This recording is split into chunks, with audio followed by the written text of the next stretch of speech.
Бәріне сәлем достар. Бүгін үй жағдайында өте оңай рецептпен KFC жасаймыз. Бізге бар болғаны тауықтың қанаты мен тауықтың аяқтары керек. Қанаттың керек емес бөлшектерін кесіп тастап, осылай жақсылап оны бөлшектерін алып тастаймыз да салқын сумен жуып тазалап аламыз. Міне сумен тазалап алғаннан кейін керек мөлшерде тұзды саламыз.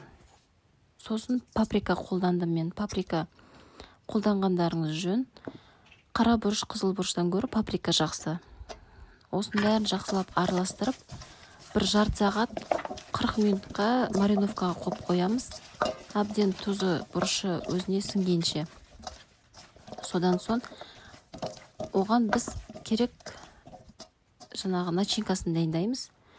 Ол үшін бізге 2 жұмыртқа мен хрустящие курочки деген өзінің ұнтағы бар. Дайын, қазір магазиндерде дайын сатылады.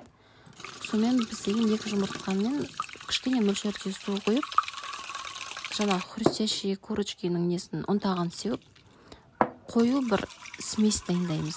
Сол қою смеске осы тауықтарды араластырып, жақсылап қайнап тұрған, қызып тұрған майға жақсылап қуырып шығарамыз. Біздің сонымен жаңағы KFC-міз дайын. Өте оңай. Жасап көріңіздер. Өте дәмді, хрустящий болып шығады. Видеоның соңына дейін қарап, ұнаса лайк, комментария басып бітіркеліп кетіңіздер.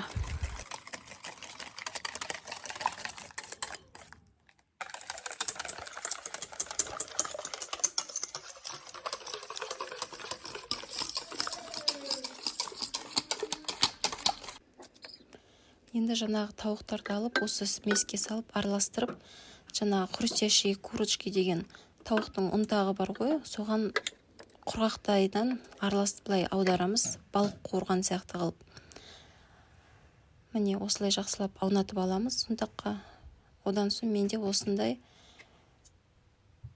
KFC, картошка, фри, тағы қуыратын осындай өзімнің аппаратым бар. Соған салып жақсылап қуырып аламыз.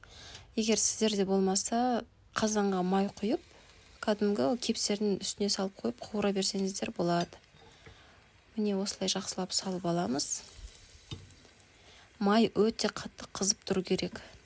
Қатты қызған майға саламыз.